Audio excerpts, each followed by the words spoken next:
Doctor Mir homeo हर्बटी की तरफ से आपसे तिब्ब नबवी सल्लल्लाहु अलैहि वसल्लम का जिक्र कर रहे हैं। मकसद सिर्फ यही है कि तिब्ब नबवी से जो हमें रहनुमाई हासिल होती है वो हमारे दीन और दुनिया के लिए बहुत फ़ायदेमंद है और इससे हमारी ज़िंदगियों में एक इनकलाबी तब्दीली आती है और सेहत आमा के लिए जो रहनुमाई हासिल होती है उस पर अमल करने से एक सेहतमंद शख्स और एक सेहतमंद माशरा बनता है। आज हम मिसवाक के हवाले से बात करेंगे। हुज़ूर सल्लल्लाहु अलैहि वसल्लम ने मिसवाक की अहमियत पे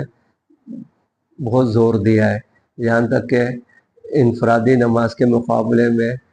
जिस तरह से जमात की अहमियत है, इसी तरह से आम नमाज के मुकाबले में मिसवाक करके जो नमाज अदा की जाती है उसके फजीलत में कई अहादीस आती हैं। मकसद क्या है? मकसद ये है कि सफाई का एहतमाम,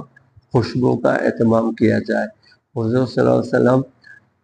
पीलू के दरख्त से भी मिसवाक को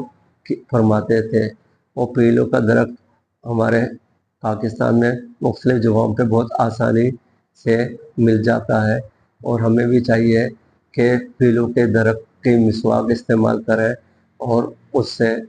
ना सिर्फ ये कि तिब्ब नबवी पे अमल करते हुए सुन्नत का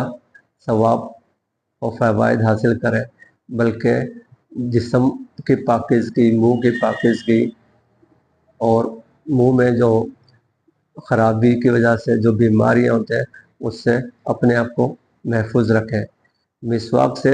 न सिर्फ ये कि मुँह में जो गंदे मवाद होते हैं वो निकल जाते हैं, बल्कि दांतों को, मसूड़ों को मजबूती भी हासिल होती है और दांतों को चमक भी हासिल होती है। दूसरी बात यह है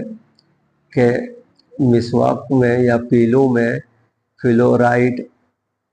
अल्कलाइड और विटामिन सी वगैरह अहम अज्जा होते हैं और ये तमाम अज्जा दांतों के लिए, मसूड़ों के लिए क़ुव्वत भी देते हैं और ताकत भी फराहम करते हैं और इससे जो दांतों की बीमारी या मसूड़ों की बीमारी होती है वो दूर हो जाती है। यही वजह है कि जदीद साइंस ने भी तरक्की करते हुए